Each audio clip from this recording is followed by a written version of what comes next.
In 1937, a 17-year-old boy named Joe Brandt had a dream of a massive earthquake that caused California to sink directly into the sea.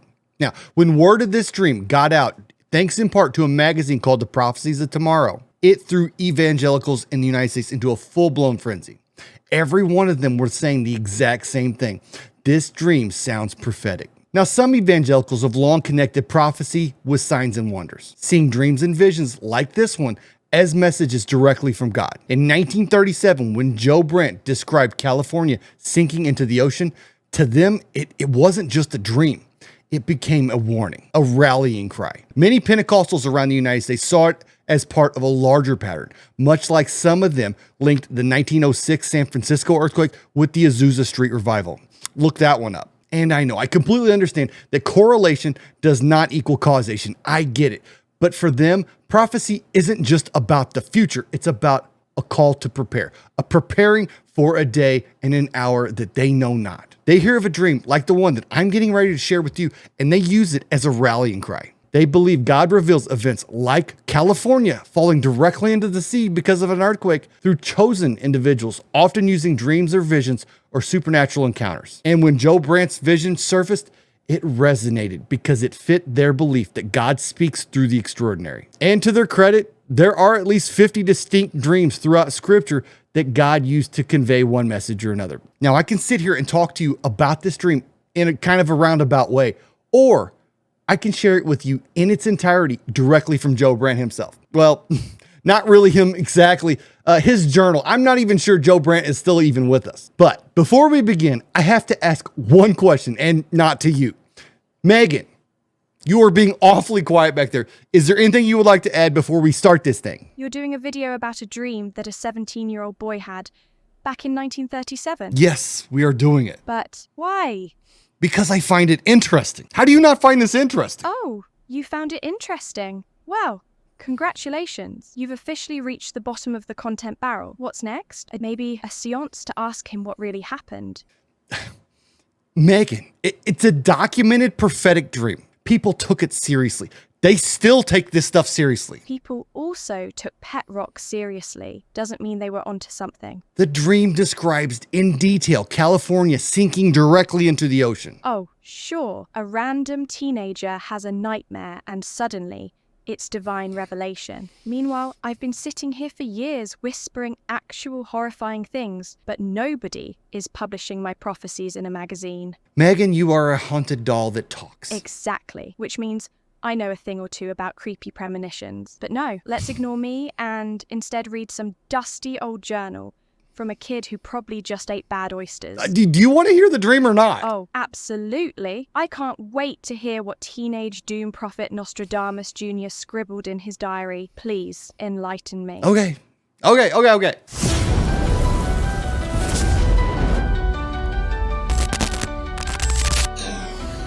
From the journal of Joe Brandt in 1937. I was in the hospital room with a terrible headache. It was as if the whole world was revolving inside my brain. Vaguely, I remember the fall from my horse Blackie. And as I lay there, pictures began to form in my mind. Pictures that moved with the speed of lightning, but pictures that stood still. I seemed to be in another world. Whether it was in the future, I seemed to find myself in Los Angeles. It was Los Angeles, but it was bigger. Much bigger. There were buses and odd-shaped cars crowding the streets. I thought about Hollywood Boulevard, and I found myself there on Hollywood Boulevard. Whether I was actually standing there or not, I don't know. But there was a lot of guys about my age standing around me. But they all had beards, and some of them were wearing earrings. All the girls were wearing short skirts, and they all slouched along, moving like a dance. I wondered if I could talk to them. I said hello, but they didn't hear me or see me. I decided that I would look as funny to them as they looked to me. I noticed that there was a quietness, a kind of stillness in the air, as if you could hear the stillness. Something was missing, something that should be there. At first, I couldn't figure out what it was. I didn't know what it was, but then I did. There were no birds. I walked 2 blocks north on the boulevard, past all the houses, but no birds. I wondered where they had gone. What had happened to them? Had they gone away? It was so still, I could hear the stillness. That's the only way I can describe it. I'd never experienced anything like that, but I listened. Just stillness. And then I knew something was going to happen. I wondered what year it was. It certainly was not 1937. I saw a newspaper on the corner with the picture of the president, but it wasn't Mr. Roosevelt. He was bigger, heavier. He had big ears. If it wasn't 1937, I wondered what year it was. I looked at the mast of the headline and I couldn't quite make it out, but it looked kind of like 1969. I wasn't sure, my eyes weren't focusing on it, but something was coming, and it was. The nurse woke me up to take my temperature. I woke up thinking, what a crazy dream. The next night, my headache was worse. It's a wonder I didn't get killed on that horse. I had another crazy dream. It was back in Hollywood. I saw those people and I wondered, why do they dress like that? I found myself back on Hollywood Boulevard, but this time I was waiting for something to happen. Something big was going to happen and I was going to be there to see it. I looked up at the clock down by that big theater. It was 10 minutes to 4. 3:50 in the afternoon. That's where all the movie stars put their hand and footprints and names and all. I recognized a few of them. The other names I'd never heard of. Those crazy kids. Why are they all dressed like that? Maybe it's some kind of Halloween doings or something. But it doesn't seem like Halloween. It's more like early spring. There was that sound again, that lack of sound, the stillness in the air. I wondered, don't these people know that the birds have all gone somewhere? I know it's going to happen. Something's going to happen. It's happening now. And again, the nurse woke him up. The next night he dreamed again. Where have I been? He said rather, where haven't I been? I've been to the end of the world and there isn't anything left. Not even Fresno, even though I'm lying right there this minute. If only my eyes would get a little clearer so I could write all this down. Nobody will believe me anyway. I'm going back to that last moment on the boulevard. He said there was some girl that walked past. She was dragging 2 little twin boys, one by each hand. Her skirt was up pretty high and she had that tired look to her. He's from 1937 and he's seeing somebody with a mini skirt. Anyway, she had that tired look to her. I thought for a minute that I could ask her about the birds, what had happened to them. And then I remembered she didn't see me. Her hair was all frizzy, way out, all over her head, frizzy hair everywhere. A lot of them looked like that. But she looked so tired, like she was sorry about something. And I guess she was sorry before it happened, because surely it did happen. There was this funny smell in the air. I don't know where it came from. I didn't like it. It smelled like death. For a minute, I was back in chemistry class. When I looked around, the girl, she was gone. I wanted to find her for some reason. It was as if I knew something was going to happen and I could stay with her and help her, but she was gone. I walked a half a block and then I saw that clock again. My eyes seemed to be glued on that clock. I couldn't move. I just waited. It was 5 minutes to 4 on a sunny afternoon. I thought I would stand there and look at that clock forever, waiting on something to happen. And then when it came, it was nothing. It's just nothing. It wasn't nearly as hard as the earthquake that we had had 2 years before, the one in 1935. The ground just shook a little bit for an instant. People looked at each other surprised. Then they laughed. I laughed too. So this is what they had been waiting for. This funny little shake, it meant nothing. I was relieved and I was disappointed. What had I been waiting for? I started back up the boulevard, moving my legs like those kids were doing. How do they do that? I never found out. I felt as if the ground wasn't solid under me. I knew I was dreaming, yet I wasn't dreaming at all. There was that smell again coming from the ocean. Kids' faces, 2 of them right in front of me, coming my way, both with beards and one with earrings. One said, we got to go. We got to get out of this place. Let's go back east. He seemed scared, as if the sidewalks were trembling, but you couldn't seem to see them. Not with your eyes, you couldn't.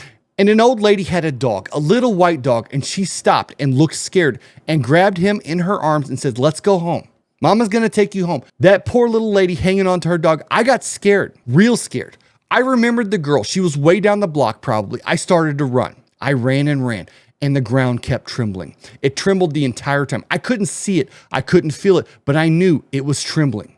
Everybody looked scared. They looked terrible. One young lady just sat down on the sidewalk, all doubled up. She kept saying, earthquake, it's the earthquake, over and over again. But I couldn't see that anything was different. Then when it came, how it came, like nothing in God's world. It was like the scream of a siren, long and low, or the scream of a woman that I had heard giving birth when I was a child. It was awful. It was as if some monster was pushing up the sidewalks. You felt it long before you saw it, as if the sidewalks wouldn't hold anymore. I looked out at the cars. They were honking. They just kept moving.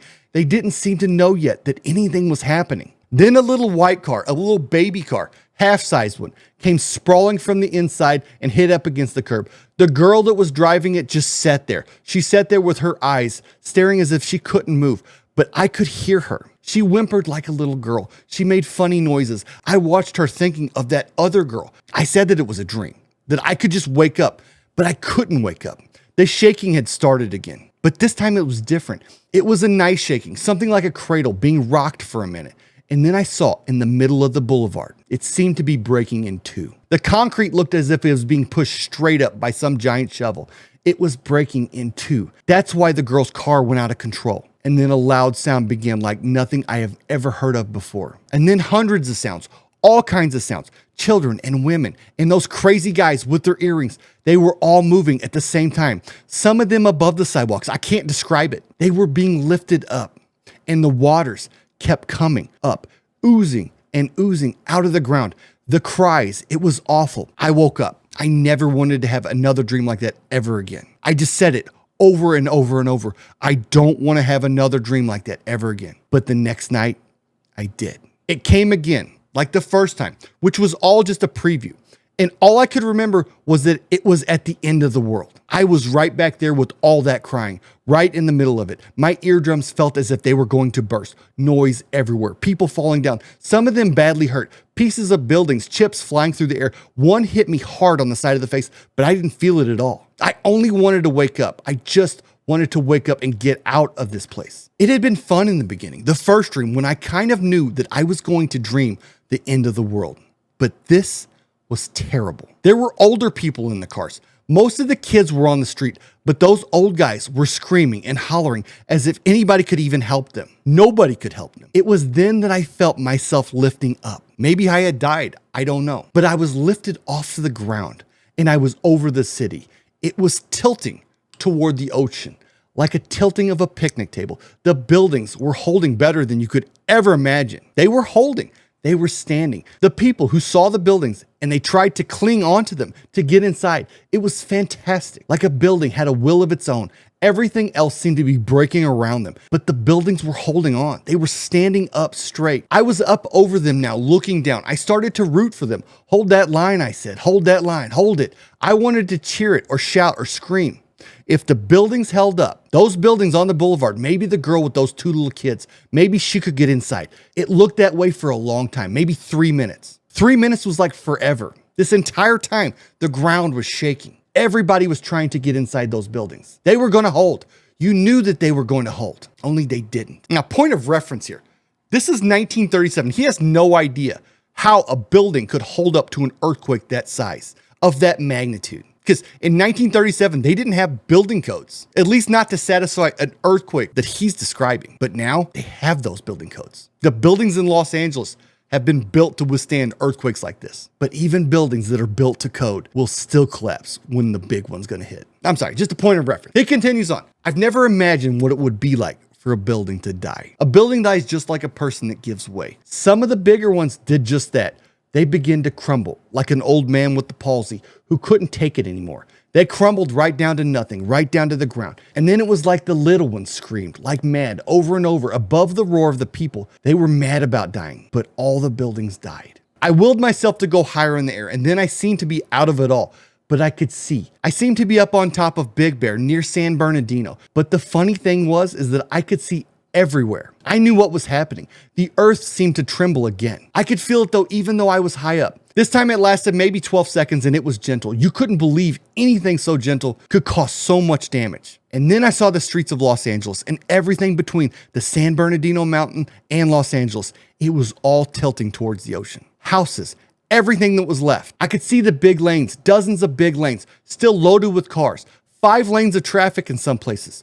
All those cars sliding into the same way. Go back and look in 1937 what Los Angeles looks like. There wasn't any freeways in 1937. No 5-lane streets. 1937 Los Angeles had 0 freeways. He saw a freeway in a dream of 1937. The first freeway was the Aurora Seco Parkway, now the 110 freeway. It wasn't built until 1940. The major roads were narrower, built for slower traffic and dominated by streetcars. If Joe Brandt's dream described multi-lane highways or sprawling modern cityscapes, he was seeing something that didn't exist in 1937. That's crazy. Now the ocean was coming in, moving like a huge snake across the land. I wondered how late it was, and I could see the clock. Even though I wasn't there on the boulevard, it was 4:29 in the afternoon. It had only been a half an hour. I was glad that I couldn't hear the crying anymore, but I could see everything. Then, like looking at a huge map of the world, I could see what was happening on the land. San Francisco was feeling it, but she was in no way like Hollywood or Los Angeles. It seemed like I could see it with the Garlock Fault, not just the San Andreas Fault, that was rocking San Francisco. It was moving just like that earthquake movie with Jeanette McDonald and Clark Gable. I've never seen that movie. I'm sorry. I could see it all. Those mountains coming together, the Sierra Nevada, the San Andreas, and the Garlock. I knew what was going to happen to San Francisco. It was going to turn over because of the Garlock fault. It would turn upside down. It went quickly because of the twisting. I guess it seemed much faster than Hollywood, but then I wasn't exactly there. I was a long way off. I shut my eyes for a long time, I guess 10 minutes. And when I opened them, I saw the Grand Canyon. And when I looked at the Grand Canyon, the great big gap was closing in. Boulder Dam was being pushed underneath. And then Nevada and on up to Reno, way down south to Baja California, Mexico too. It looked like some volcano down there was erupting along with everything else. I saw the map of South America, especially Colombia, another volcanic eruption shaking violently. Venezuela seemed to be having some kind of volcanic activity as well. Way off in the distance, I could see Japan on a fault too. But Japan started going into the sea. I couldn't tell time. I mean, he's describing the Ring of Fire all the way around the Pacific Ocean. He says, I couldn't tell time then. And people looked like dogs from far away. I could hardly see them. And in a minute or two, it was over. Japan was gone. Everybody was gone. Nobody was left. I didn't know time now. I couldn't see a clock. I tried to see the island of Hawaii, but all I could see was huge tidal waves beating against it. The people on the streets were getting wet and they were scared, but I didn't see anybody going into the sea. I see way around the globe, more flooding everywhere. Constantinople, Black Sea rising, Suez Canal. For some reason, the Suez Canal seemed to be drying up. Sicily, she didn't hold. I could see the map. Mount Etna was shaking. A lot of this area seemed to go, but it seemed to be earlier or later. I wasn't sure of time now. In England, huge floods, but no tidal waves. Water everywhere, but no one was going into the sea. People were frightened and crying. Some places they fell on the streets on their knees and started to pray for the world. I didn't know the English people were that emotional, but Ireland, Scotland, all kinds of churches were all crowded. It seemed night and day. People were carrying candles and everybody was crying for California, Nevada, parts of Colorado, all of it, even Utah. Everybody was crying. Most of them didn't even know anybody from California, but they were all crying as if they had blood kin, like one family, like it happened to them. New York came into view. She was still there. Nothing had happened, yet the water level was way high. Here things were different. People were running in the streets, yelling, "Into the world, into the world." Kids ran into restaurants and ate all the food. They took everything they could get their hands on. I saw a shoe store with all the shoes gone in about 5 minutes.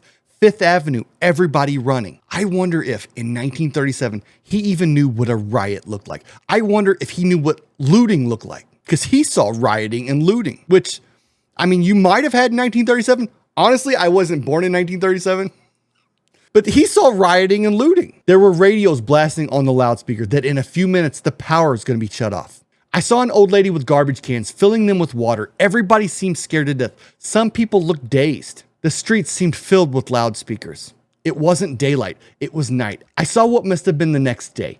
Everything was still topsy-turvy.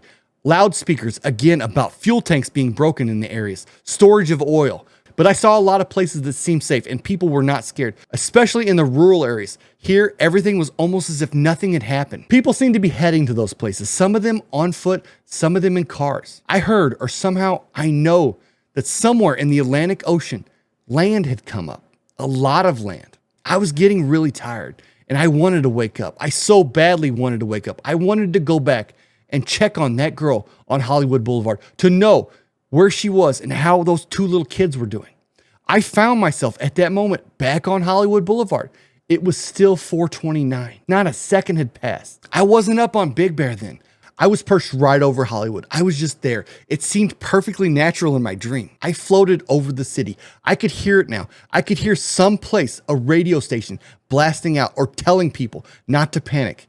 They were dying in the streets. There were picture movies in little boxes, some right in Hollywood, that showed all the devastation. One fellow in the picture was a short little guy who could have been scared to death, but he wasn't. He kept shouting and reading instructions, something about some kind of plane that hovers overhead. Something was coming.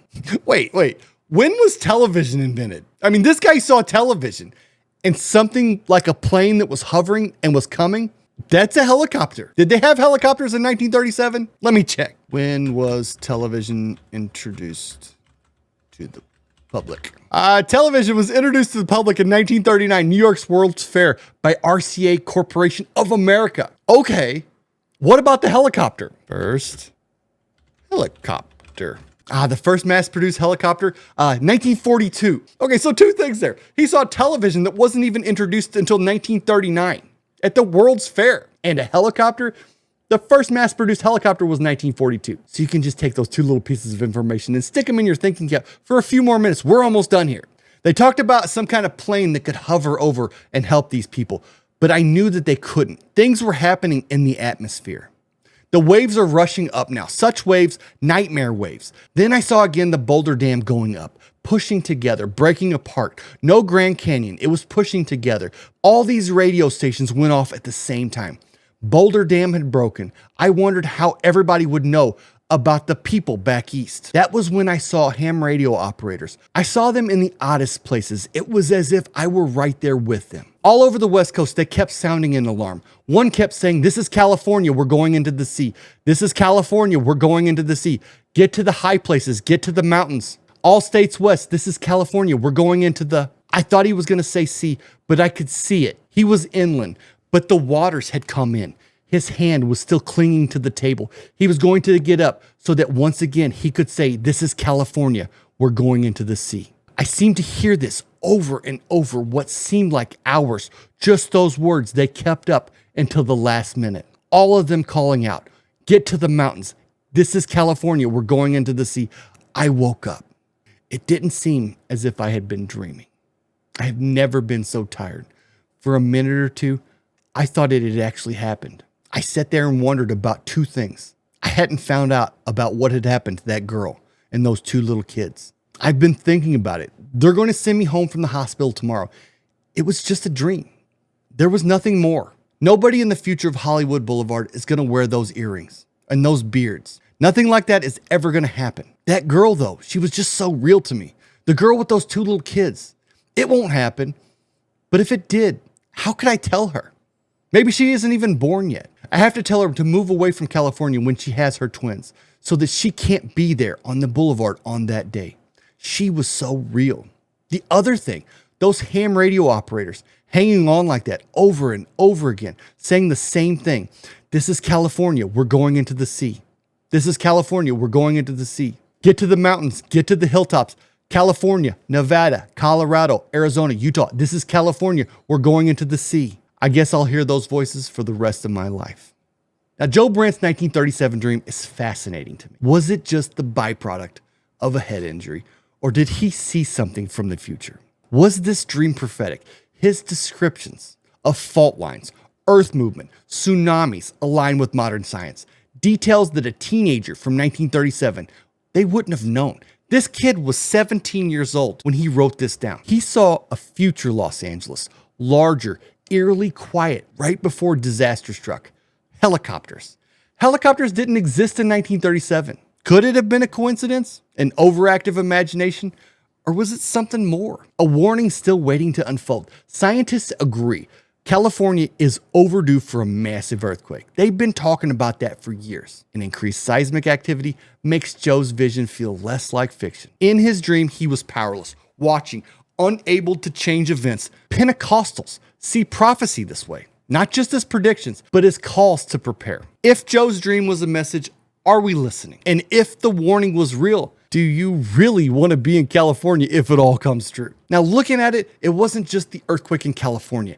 It was everywhere. Japan slipped into the ocean. There was flooding in England. Sicily, gone. Mount Etna, destroyed. There was earthquakes, volcanoes, all over the Ring of Fire. How did 17-year-old Joe Brandt know the connection between the earthquakes and the volcanoes in the Pacific Ocean? Now, whether Joe Brandt's dream was a prophetic warning or just a strange coincidence caused by a blow to the head, it makes you think, right? And if you've made it to the end here, I appreciate you. I thank you for watching, and I hope you enjoyed this. And if you did, don't forget to like, comment, and share your thoughts below. And subscribe. Don't forget to subscribe. And if you happen to live in California, be careful.